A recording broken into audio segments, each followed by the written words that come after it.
Eto na. 1, 2, 3, go! Nang dahil sa nag-open ulit ako ng FB, sa dami kong nakita, so plenting babae.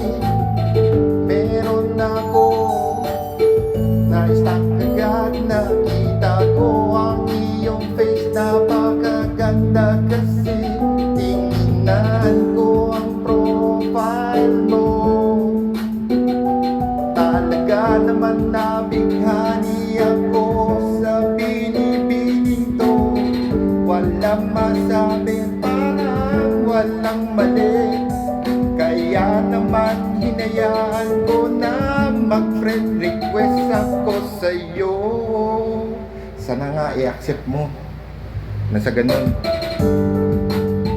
mawala na ang lungkot ko. Matagal-tagal na rin akong hindi nakaramdam ng ganto sa puso ko. Lagabok ng lagabok, ang ganda ng katawan pati ng mukha mo. I-accept mo na sana yung friend request ko, dahil lang minsan lang ako tamaan ng ganto. Tingnan mo, may tama na ako, mas malakas ang tama ko sa'yo. Paano ikaw lagi naiisip ko?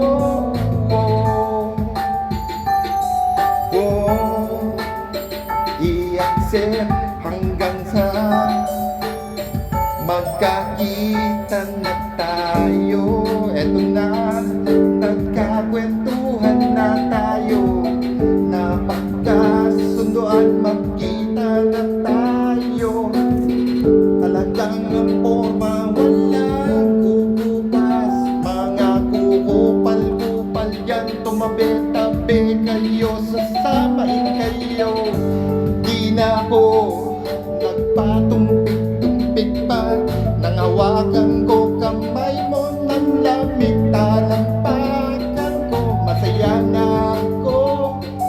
Sana masaya ka rin, pero ito, babae to, iba sa nakilala ko sa Facebook. Ibang-iba siya sa personal, ang Facebook ang may kasalanan nito. Ayan, tuloy na scam ako, pati ng gusto ko. Iba siya,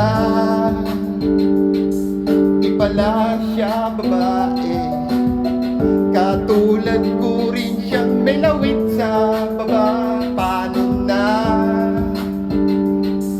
Saan ako nito pupulutin? Nakuha ko sa Facebook ay lalaki rin ako. Katotohanan lang sana, sayang naman ang aking forma sa Facebook. Na-scam ako, nakuha ko lalaking tulad ko. Tulad ko, ikaw may kasalanan, dahil sa Facebook ay may scaman ka agad.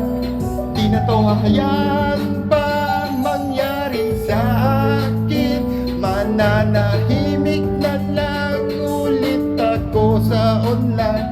Ayoko na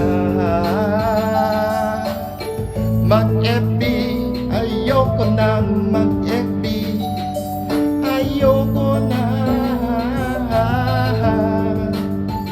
ayoko na mag-FB, kasi na-scam ako, babae ay lalaki pala. Wow, ayoko nang mag-FB.